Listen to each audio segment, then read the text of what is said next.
Hello, and welcome to another episode of the Citizens of Lorcana podcast, a podcast where we invite you to be a part of their world.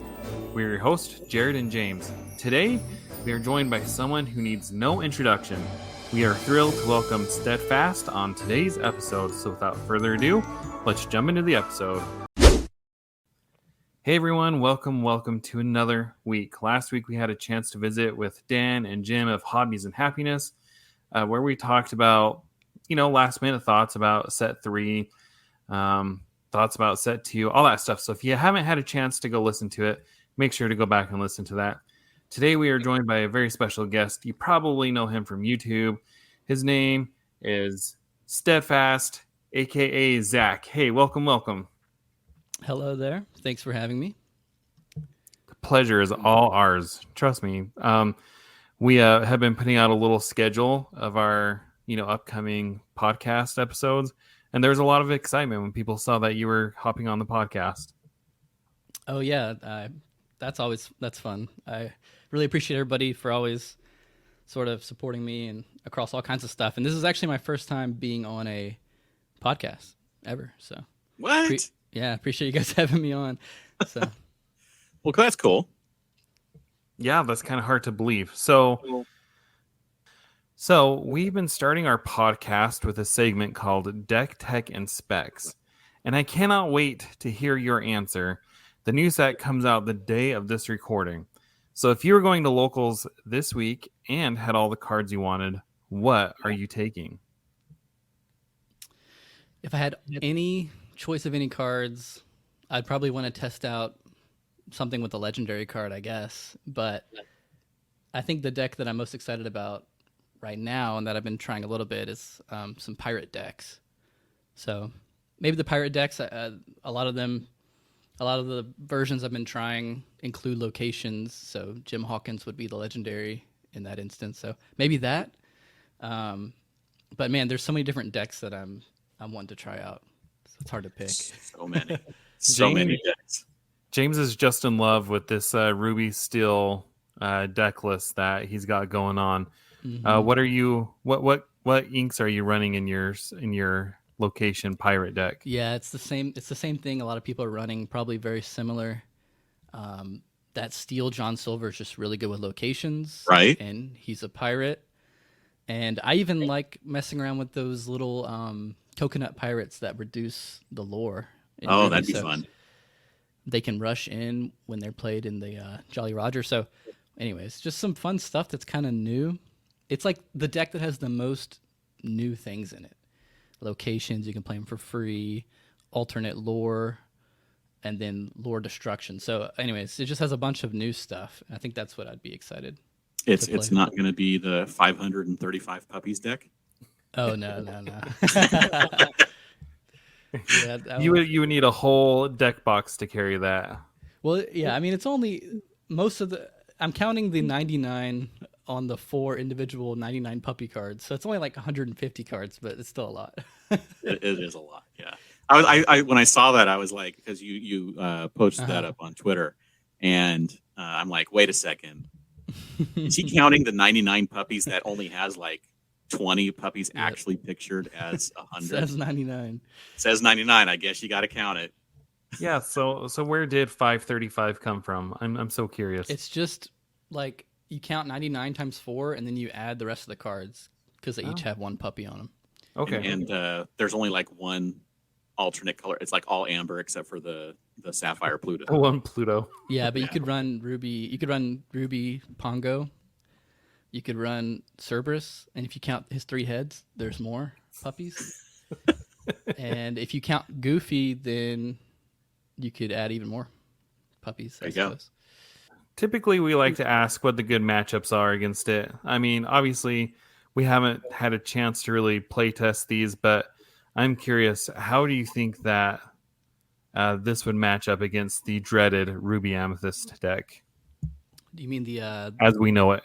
The red steel deck, or you're talking about the puppies deck still? the pirate deck. Yeah. Yeah, I'm not sure. I think the interesting thing about the pirate deck is I mentioned it has a bunch of new stuff in it. I also think it has a lot of options for combating against a lot of new stuff. So like you could run Maui and take down locations. You could run Then Along Came Zeus and take down locations. Red and steel are also good against evasives and things. So funny enough, it actually like is probably good against a lot of different things people are trying. I don't know what exactly it would be weak against because I haven't played it all that much yet. Yeah. But against Ruby Amethyst in particular, I mean, I don't think it would be that bad.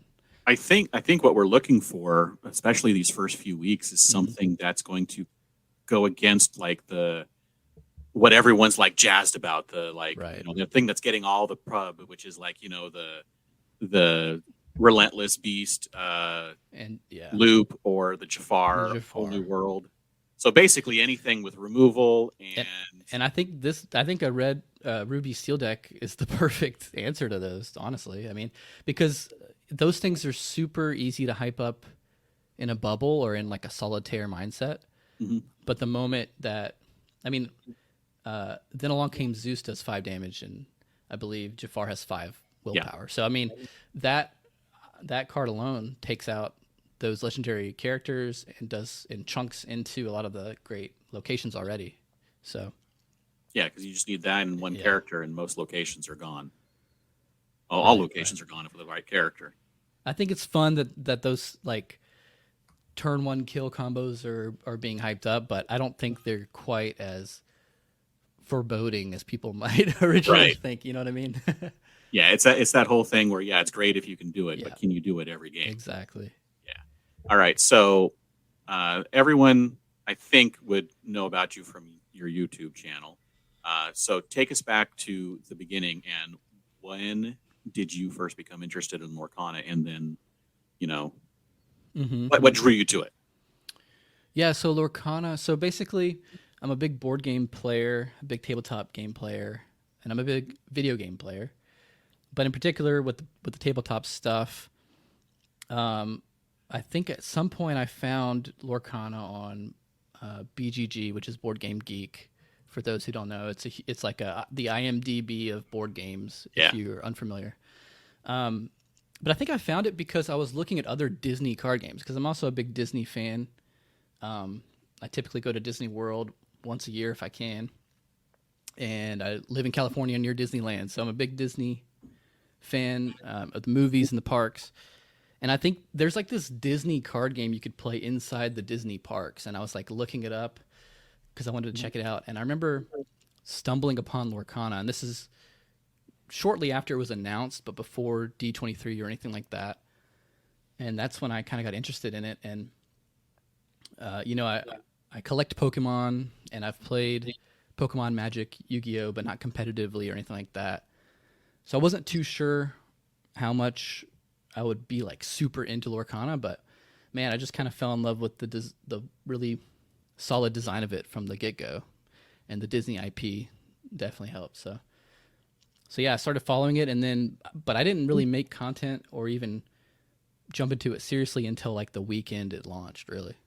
So your story sounds so similar to a lot of us. So you didn't really play competitive TCGs before. Like, it sounds like you were pretty competitive with your board games, but as far as card game goes, Lorcana is like your first one. Yeah, like I said, I know how to play Pokemon and Magic and stuff, but like I never had played it like a locals or anything like that. But in terms of just gaming and board gaming in general, like there are several card games that I'm super into, like Arkham Horror, LCG, and things like that. There's a board game called Res Arcana that's just fantastic. It kind of reminds me of Lorcana because it's a race to 10 points. And then on the video game side, I grinded Hearthstone at one time, and I was really big into a game called Teamfight Tactics, which if you boil it down is really just a card game. So I've always been like sort of on the edges of competitive card gaming. But I was never one to stick to a particular game for a long period of time. And Lorcana, so far at least, has definitely broke that trend for me. I'm definitely haven't grown tired of it. So, yeah. So you kind of mentioned this. You said you didn't start getting into content until launch of the game back at Gen Con, probably. So why did you decide to start a YouTube channel at that point? Well, my YouTube channel is actually like 6 years old. And I used to do a bunch of random, excuse me, I used to do a bunch of random video game content on it. Like from like literally everything from like Kingdom Hearts to Minecraft and Pokemon and all this different kind of stuff. And it was just kind of like a hobby thing where if I was into the game at the moment, I'd make a video. But for one reason or another, Lorcana kind of struck me as like, hey, this game is going to need like deck guides and things. And that's something I sort of did with previous video games, was make like guides and walkthroughs. And so I just decided to start making content, and people seem to like it. And it's been 6 months of just doing that. So that's about it.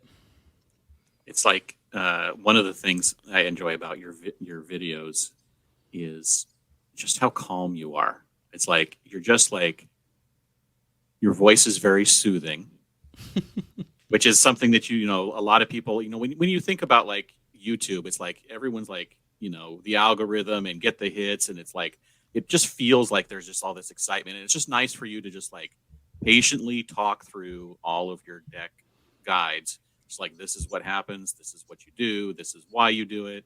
So I think that's one of the things that I really enjoy, is just that it's I won't say it's like it's methodical without being boring. Right. So, Yeah, people have expressed that to me in different ways, on a scale of creepy to to professional. And you're landing on the professional side. I appreciate that. But yes, no, absolutely. No, people have said that, but really, it's just me being myself. I can't really fake the right. YouTube enthusiasm that some channels have. Not that it's fake for people, but if I were to try to go after that, it would be fake, and I can't do it. I just got to be myself. So Hold on, I want to back this train up, because I think you're underselling yourself a little bit. You're like, I've been doing this for 6 months, and I guess people like it. People love it. I mean, you are getting tons of views, and I regularly see people refer to you and your decks, and you're coming on strong on Twitter and stuff. I mean, you're just killing it out there, and I can't wait to talk to you more about your, content making strategy. Yeah, for sure. I'm happy to talk about it all you guys want, and like I said, I appreciate you guys having me on, and just, I don't really know how to take those compliments too much, but I appreciate them a lot. So, all right. So this is another compliment, but both Jared and I have used your decks. You know that for a fact, because I literally played against you with your Mufasa deck one week. Yes. at locals. Shout out to Kingslayer. Good shop to play. So with those decks, like, how are you getting into figuring them out? Like, are you just starting from scratch and just building something that you think will work and then seeing if it does? Or are you like looking at the cards and like figuring out the numbers and doing all of that math stuff that just goes like flying right over my head, and being able to build a deck just like intuitively? Well, it's definitely not a math thing. I'm much more of a creative guy than a numbers guy. But typically I just take a look at all the cards. I mean, I kind of just spend all day looking at Lorcana decks. And I mean, if you looked at my like Dreamborn drafts or whatever, there's probably like 3,000 decks in there. Like, just ridiculous nonsense in there.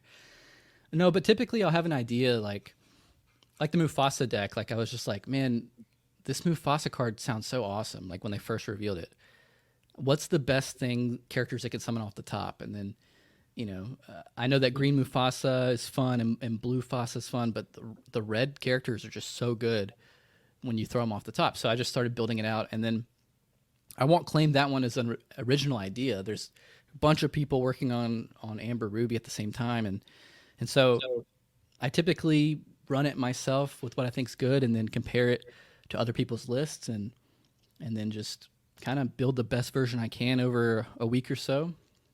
And I try to play all my stuff in print before I make a video, and then, make the video. And on that one in particular, people seem to like it. So I ended up making like a follow-up video where I talked about developing it and things. So Yeah, because when we played, you had some different tech in there. You were trying out a couple of different things to figure out what was maybe working a little bit better than the initial plan, which I thought was pretty cool. Yeah, for sure. The best part about that was I remember at one point I said, James, as the creator of this deck, I think it actually might be better to start second when you win the die roll, and he almost fell for it. So no, I'm like, wait. It took me a second. I'm like, no, I don't think so. Yep. Never a good idea. So you had said that in your Dreamborn archives, you probably have like 3,000 decks in there, which blows my mind. I guess, and I've said this a lot, I'm not a very creative person, but what compels you to create so many different decks? Do you just have an idea and then you abandon it? Or are these like 3,000 fully fleshed out decks that you would want to try at some point if you had all the time in the world? So, like, for example, like I'll give you some examples. Like I'll make a purple-blue deck, and then I'll make a version with like the Popsicle draw engine, and then I'll make another version with like all the Amethyst draw engine stuff.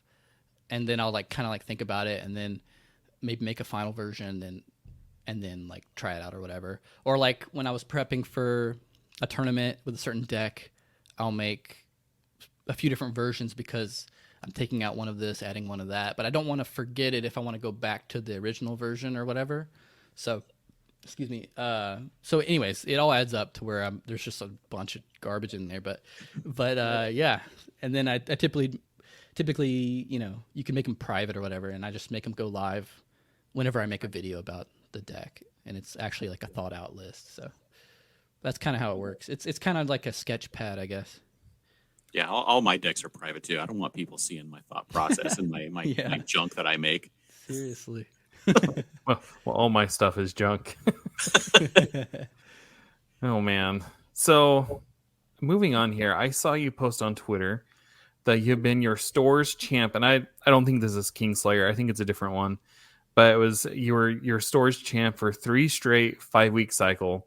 You also placed 10th at a recent big event. Like I wasn't quite sure which one it was, but I could tell it was a big one. But you're not only an innovative deck builder, but you're also just a great player. So how do you compete at such a high level? In addition to being so, usually it's one or the other. Like usually you're a great deck builder or you're a great competitive player, but you seem to have both. Yeah, and I've always said like I'm a decent player. But I'm a better deck builder, but I'm a better video editor, and that's kind of my claim to success, right? but I've really fallen in love with trying to become a better player. And in terms of the 15-week cycle at one of the locals, it's a super great place, super casual place. So it's nothing too crazy, but it's a great group of people that I love playing with. And then in terms of the 10th, it was at the 10th place was at the Rosemead, California 5K, which was awesome. Just like last weekend, right? Yeah, and it was 100 players, so I'm just happy that I was in the top 10%. A little sad that I was just shy of the top 8, but I got to go get dinner early, so it wasn't too bad. Silver lining. Yeah, seriously. No, but that was super fun, and it was super competitive. I think 60% of the decks were red-purple. Another big chunk were blue steel, which I think at this point, I don't know if we want to talk about the set 2 meta much, but I think in the right hands, blue steel can beat red purple. And so I was able to take down that deck a couple times, and it was just a lot of fun. So as to how I'm able to compete at such a high level, I guess just a lot of practice.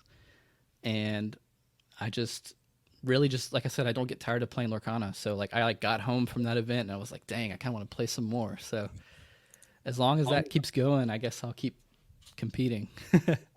I actually spoke to one of the guys who finished in the top 8 on Monday. He plays at one of the other shops I go to, and he was telling me that it was a long day. It was a lot of fun, and one of the things I'm like, well, it's like an 8 or 9 hour day if you're getting into the top 8 minimum usually. And I'm like, well, weren't you like really tired? Weren't you like mentally fatigued? And he's like, actually, there was a couple of people from the shop. There was like multiple people from the shop, that particular shop at the event. And he's like, and they actually stuck around, and it was really good to have them there and cheering him on. And so I think this is not actually something I don't think we actually had on the outline, but do you feel like having that group, like you said, it's a good group at the shop you play with? I know that we have a lot of fun at Kingslayer. Do you feel like having that community is something that is like really important for keeping playing the game? I mean, you say that you're not getting tired of the game, but I mean, part of it has to be like, not just the game itself, but is there like other stuff about the game that is helping you to just keep that drive going? Yeah, for sure. I mean, I carpooled there with two guys that I met, 6 months ago, pretty much on the dot, playing Lorcana. I love it. At the day of set 1 release, I was playing starter decks with these guys. So, and we've carpooled to multiple tournaments at this point. So it's just really cool community. And then I got to meet a ton of people that I know online at that event. I got to meet Ducky in person. I got to meet Zepha in person. There's a ton of other people from Discord and Twitter that I got to meet. And people are always, I always tell people I play more in print than digital. And part of that is just I like the community, even though I'm an introverted person by nature. Like you said, at Kingslayer, it's just something about walking in and seeing the people you know and joking around and seeing what decks people are playing and all that kind of stuff. And then even just even if you don't place on the day, you just open one pack. Like, it's just something about that it brings people around the table, which is why I've always loved board gaming, and it's the same sort of thing. So, yeah, for sure.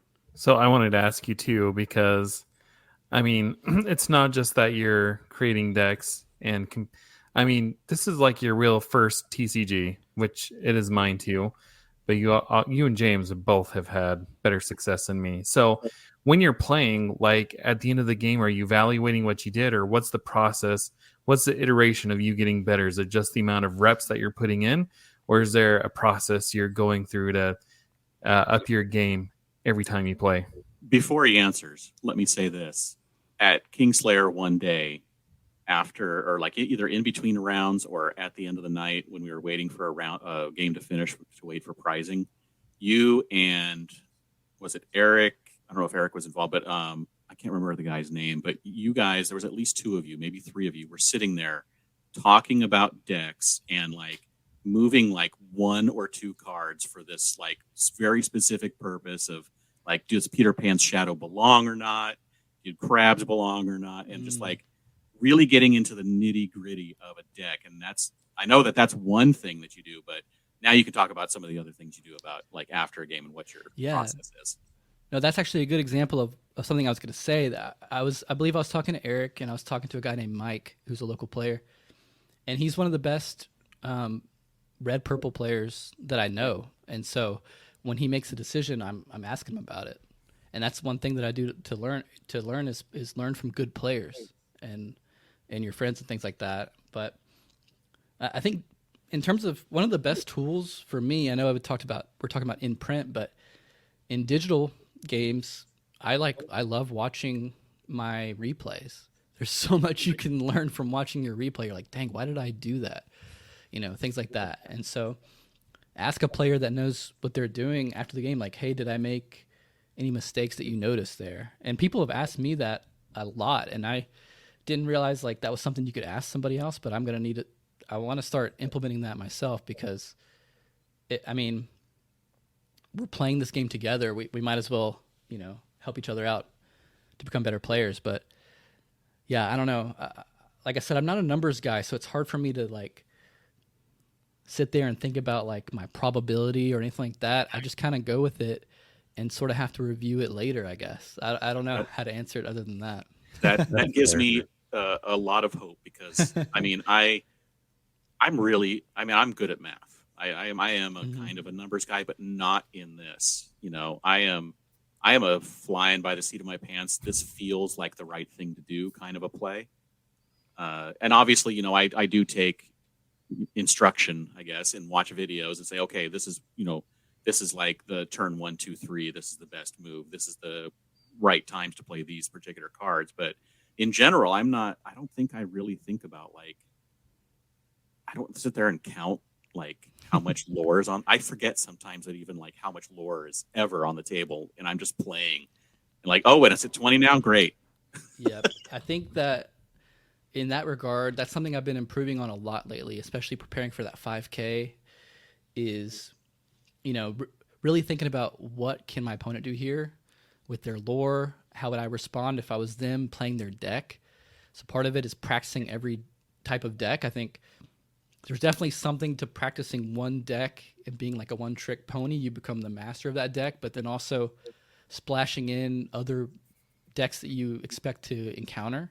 So if you know how they play, you can think like, man, if I had 3 cards in my hand and I was them, what's the best thing I could play right now, and that sort of thing.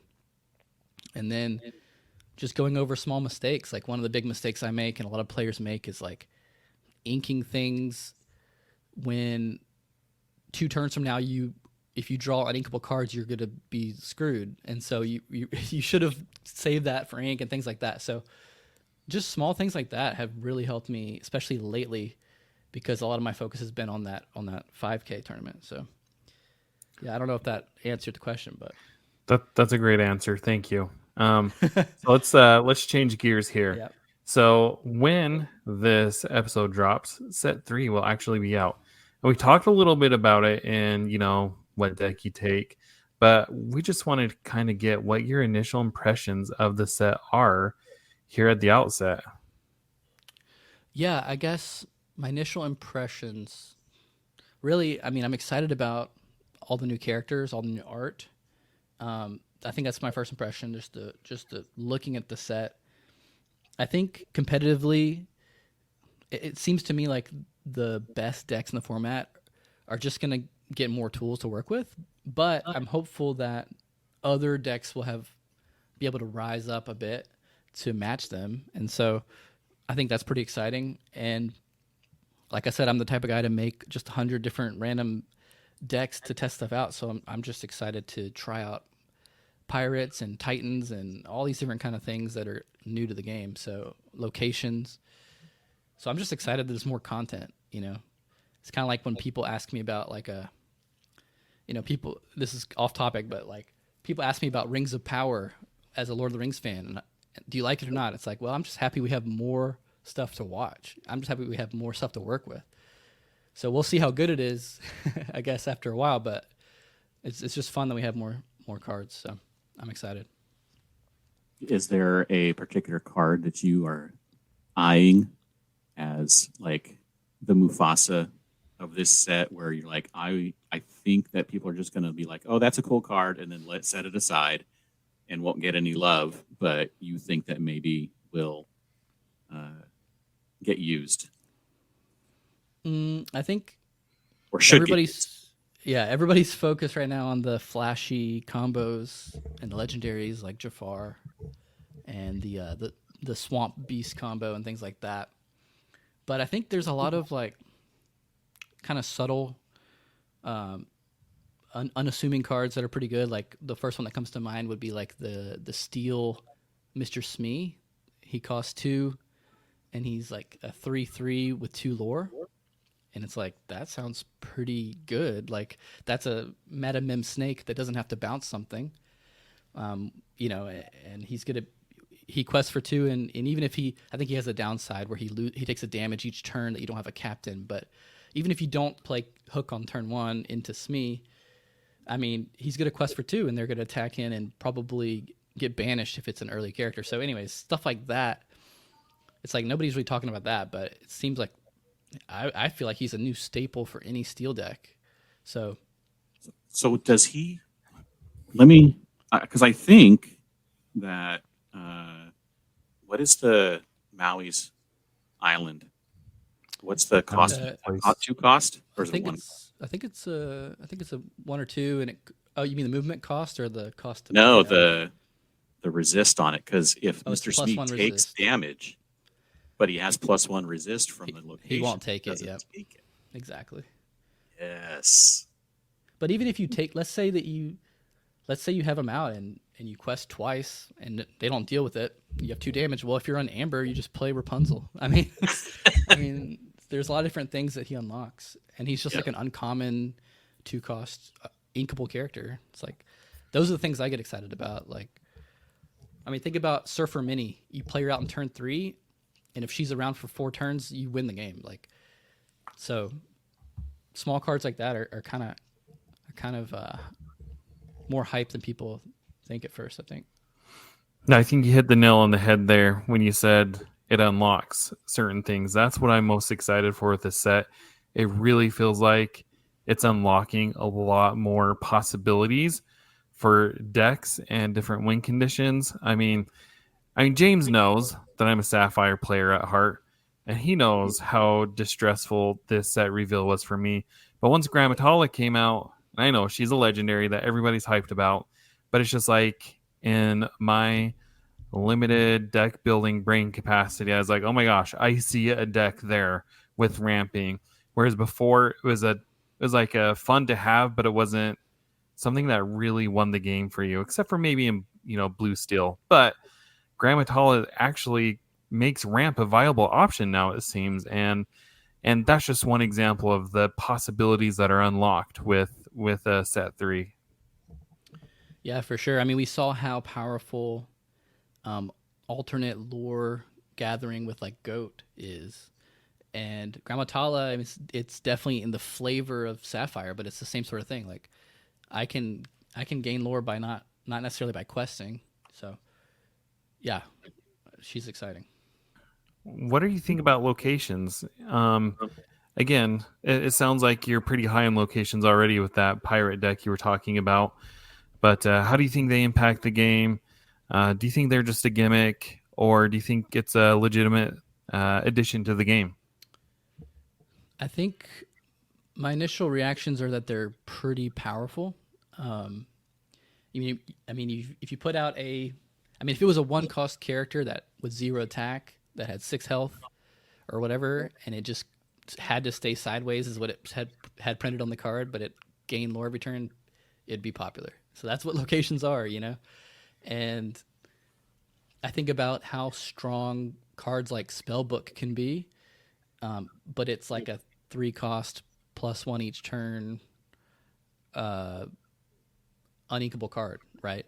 And so a lot of these locations are going to be adding up to way more lore than that right off the bat. And so, yeah, I think there'll be some decks that don't run locations, and there'll be some that focus on it. But I think in general, you'll just see a lot of sort of standard lists that just throw a couple in there because they just work so well at just getting you up to 5 lore or whatever it is, and then you finish out the game after that. So I don't know. We'll have to see.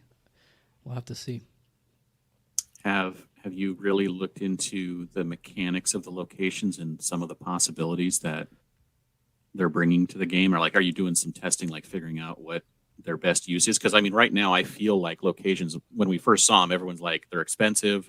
You're playing something out for maybe some free lore, but now we have these things that like Hawkins that plays and moves, and you're getting somewhere between 7 and 9 resources worth of value from one character that you play for 5. Oh yeah. Yeah. So, I mean, do you think that if we can like unlock, as you said, unlock certain things about locations, that they will dominate the game, or do you think that they're just like throwing in like flavor into the game?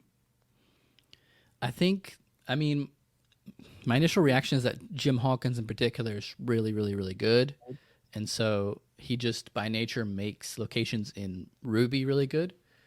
Some of the other locations like have some really interesting abilities, like the Pride Lands even has some like, I don't know if you guys saw the like infinite combo with Merlins and things like that.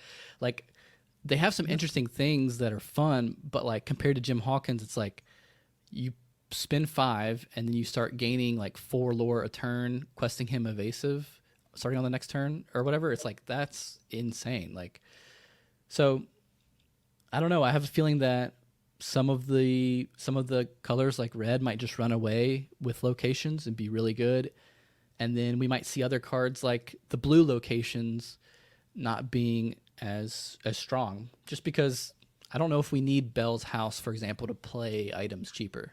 Right. You know, I don't know if that's something we really need, but you know, maybe that's an oversight. We'll have to see.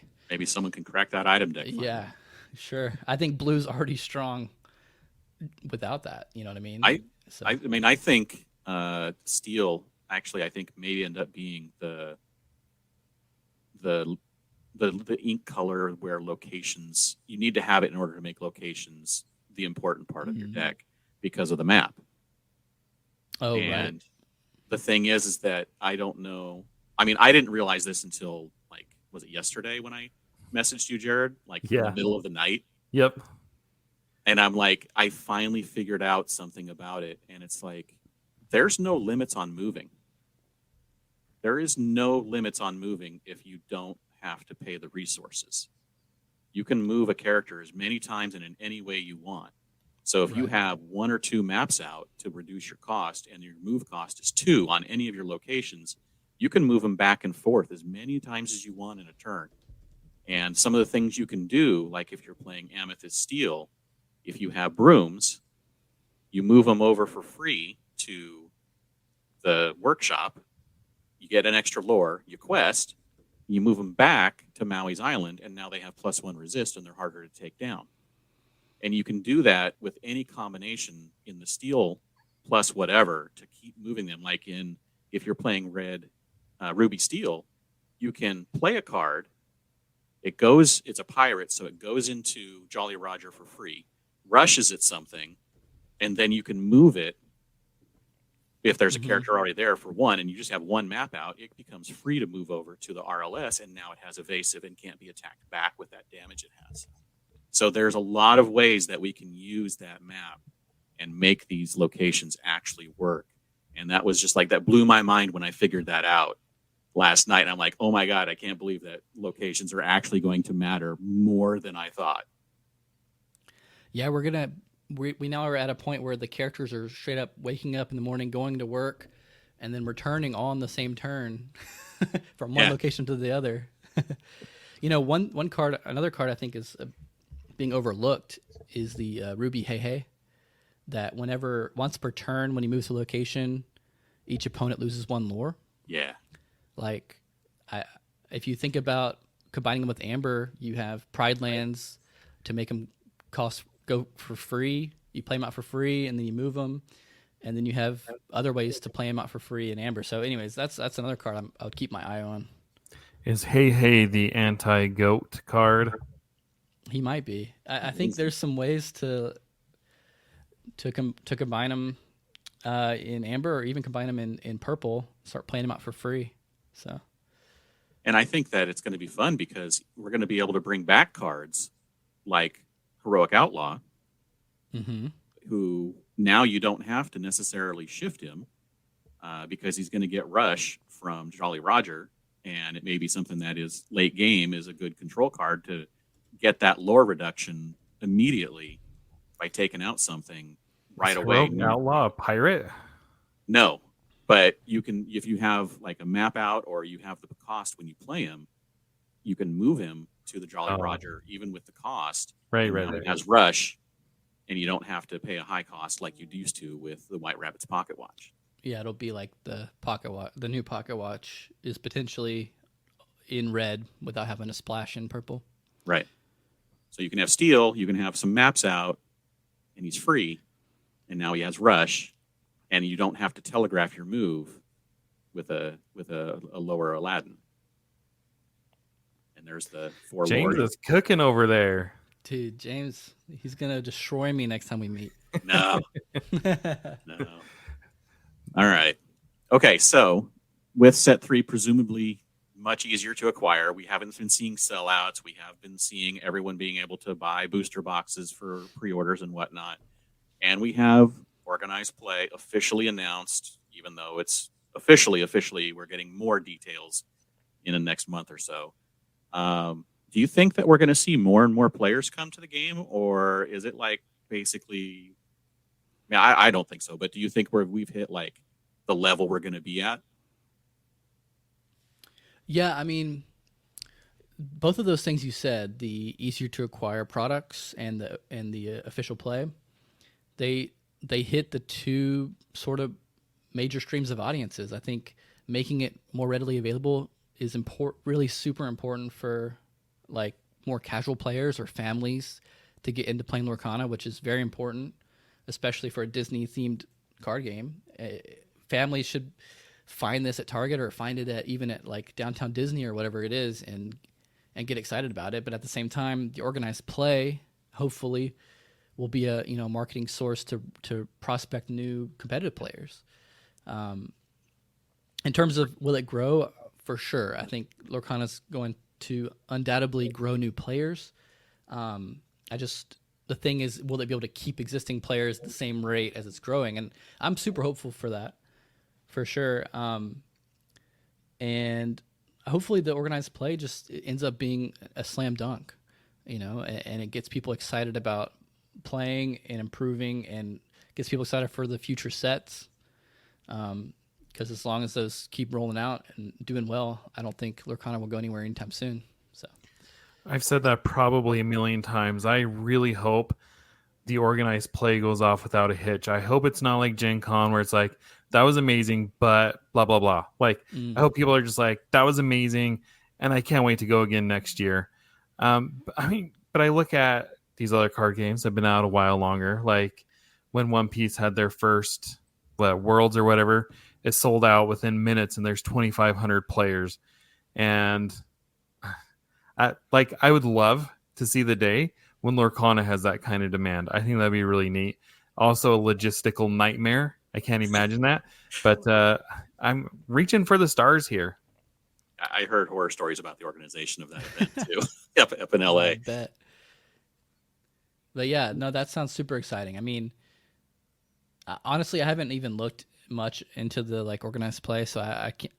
It's hard for me to discuss it too in depth. But like I said, this is my first sort of foray into card games and things like that. And so, yeah, for me, I'm almost like a new player. Like I'm just excited to be here. So yeah, that's you and me all it is both. for me. I mean, I've been super impressed with some of the events I've been to. I flew out to Miami for that 3K, or it wasn't a 3K. It was like a 2 case tournament or whatever it was. And then, the 5K recently, and I've been to a few like 1Ks and even smaller events, and I've just enjoyed all of it. So hopefully, Lorcana listens to the players and learns from the things that we've already been doing in sort of a grassroots manner and just amplifies it. So. Yep. So one thing I wanted to ask, and again, it's going off topic here, not off topic, but off outline. When you're playing in these tournaments, or even just at your locals, and it's like, okay, it's like the final match for like who's going to be undefeated tonight.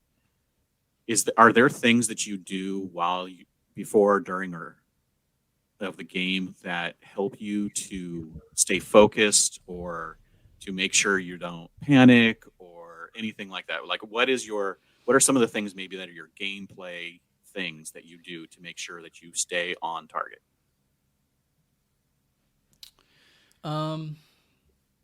I guess the number one thing for me is like if I know the opponent's deck, then I really try to focus on the mulligan going into the match.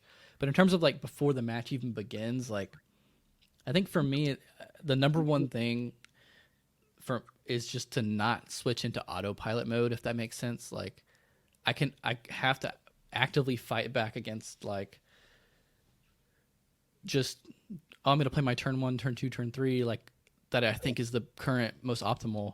And I need to instead be really thinking about like what my opponent can do. But yeah, I mean, in terms of like, I guess if what you're asking is like, I'm going to be at the top table and I'm waiting for the last match and it's the one that could between first and second or whatever. I don't know. I try not to think about it too hard or I'll get nervous.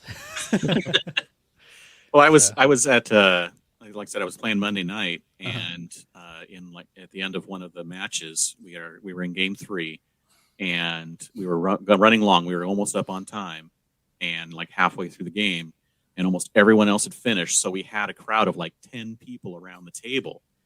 And it was nerve-wracking having people watch like that. But I'm like, I had to think about like, okay, I still need to play the game. I'm not playing it to impress or to do some flashy move. I have to remember I'm playing to make sure I play the right cards in the right sequence and get the win. So, Right. It's the kind of thing where like all of these things are happening around you. And that's just like at a local where it's like 5, 8 people or whatever it was. It felt like there was a million people around me, but that kind of thing is like, are you, you just kind of have to stay focused, right? You can't let those things bother you. Yeah.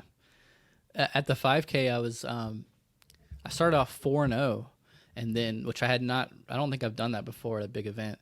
So I was like, okay, the pressure's on now. And then going into my 5th match, they're like, hey, you're going to be on stream on this match.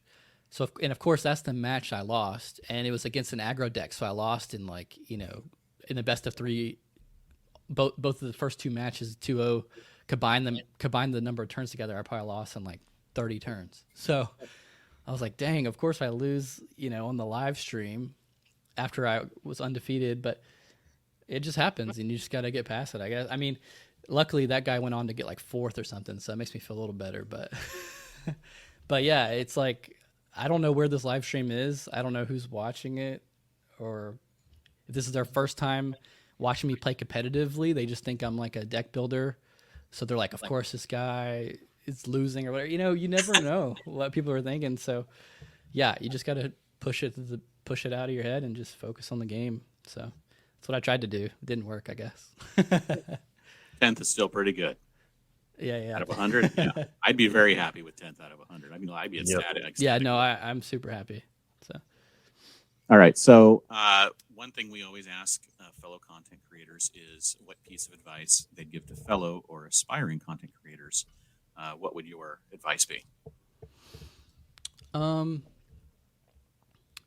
Yeah, this is an interesting question because before last year, basically, I was working in the video game industry on the opposite side. I was working on the like partnership side and talent side, working with creators, and now I am one of those creators, which is kind of funny. But I guess for me, it's like just make sure you're having fun with it is the most important thing. And if you want to take it seriously, then pick something you're really good at and run that direction. So, for example, I tend to focus on quality over quantity and make one video a week or sometimes a month. And that's just what I like doing. And that's what's fun for me. So that's what I do. But some creators like making a video every single day. And it's just like quick off the hip videos. And that there's no right or wrong. I just think knowing yourself and having fun with it is probably the best advice I could give. So I had a creator reach out to me and they're like, I want to do this. What do you think I should do? I was like, well, what are you interested in doing? And they're like, well, I want to do gameplay and I want to do meta reports and I want to do deck profiles and I want to do finance reports and I want to do deck text. And I was like, slow down. You are going to burn out. That's a lot. You need to pick one thing and focus on that lane. And yeah, eventually you can branch out, but you can't do it all.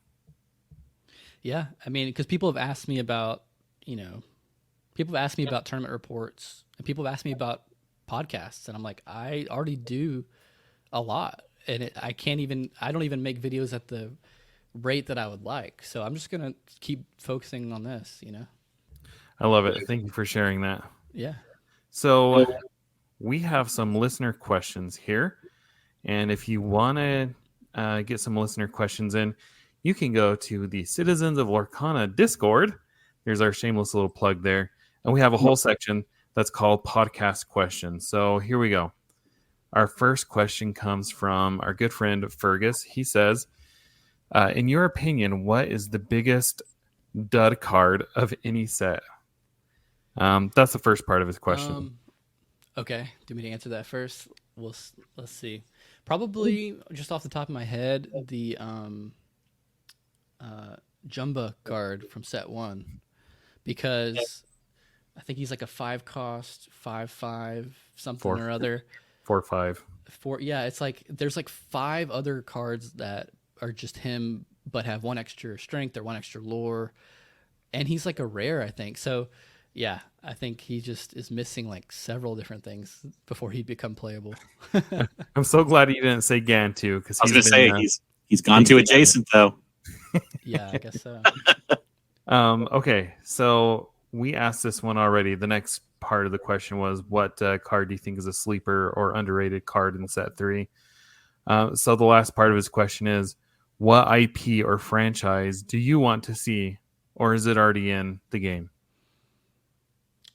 Well, I've always said Captain Jack Sparrow. And I don't know if they're going to do live action, but I would love if it was just nice little drawings based off of the original, or not the original, but the Pirate's Ride. And I think any sort of Parks IP would be awesome.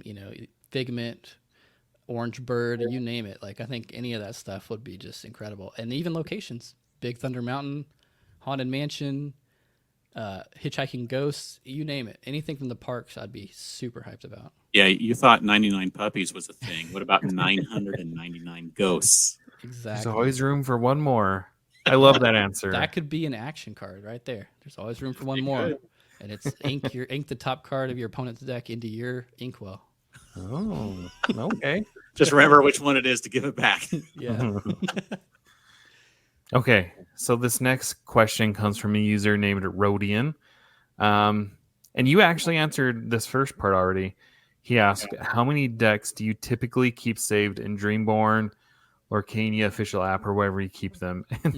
And you said about 3,000. So the follow-up to his question is, do you constantly add and delete, or do you keep all of your old deck list in there? How do you typically keep your deck list organized?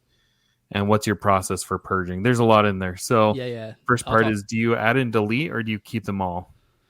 Yeah, well, first of all, I need to ask, I can't remember his name at the moment, but the guy that runs Dreamborn, I need to ask him to see if he can tell me how many decks I have in here, because I'm curious.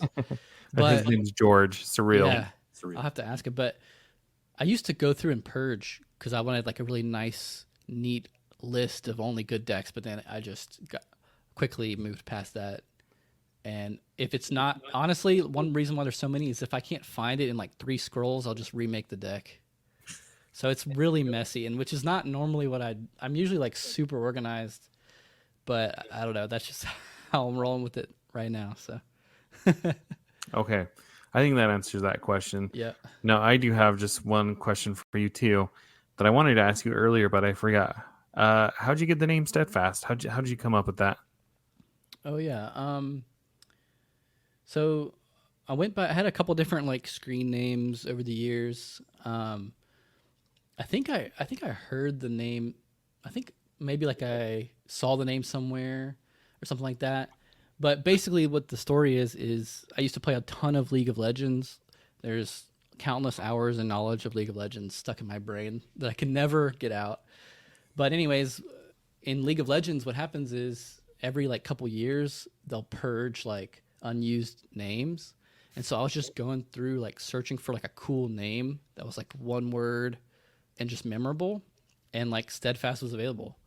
And for some reason I like had that name in my head either from the past or I just had like a list of like things that would be like cool names or whatever, and that one worked. And so I switched everything to Steadfast, and that was probably like 9 years ago or something like that. So I think it's worked for you. Yep. And it's also, it's an adjective that's, I wouldn't say I'm necessarily a super steadfast person, but it's something to strive towards. So I try to live up to it. And the other name, your name is Zach. Is there something about the name Zach? Because between you and Zach Bivens, I mean, you guys are both killing it out there.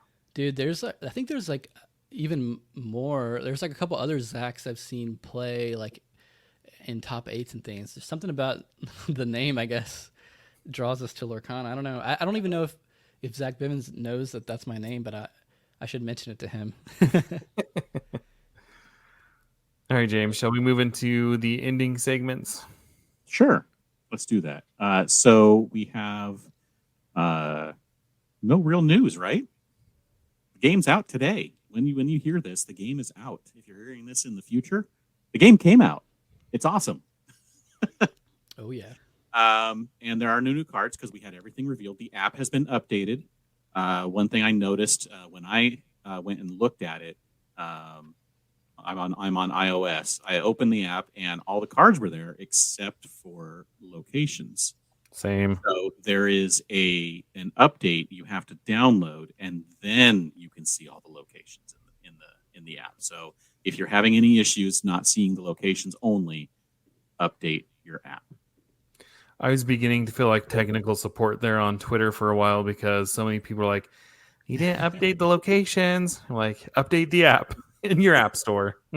There you go. All right. That's about it for news. I mean, a weekend of events, and hope everyone's getting some good products and having some good pulls and all that kind of stuff. All right. So are you ready for some Disney Jeopardy? Oh gosh. Yeah, sure. Okay. Today we have a themed segment for you. It's all about Lilo and Stitch. Okay. Because So he has a brand new custom Stitch playmat. That's true. And so I figured Lilo and Stitch would be a good one for the questions. all right, here we go for 100. This is the name of Stitch's creator. Jumba. Jubika or whatever. It's Jumba. Let's get Benny from Overexerted on here. Yep. Yeah, that is correct. For 200, this is the name of Lilo's sister.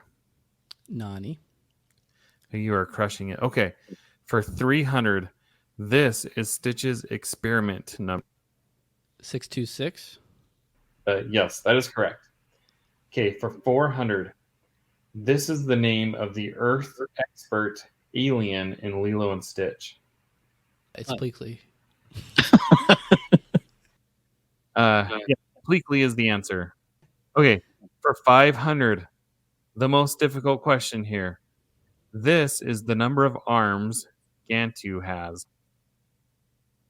Gantu? Oh man. Is it 4? Or is it 2? I'm trying to think. I'm going to say 4. You are incorrect. Oh, I tricked him. There's 2. Oh my gosh. I was going to say 2. I was like, he has 2, but it's That was really they're totally a going for trick something question.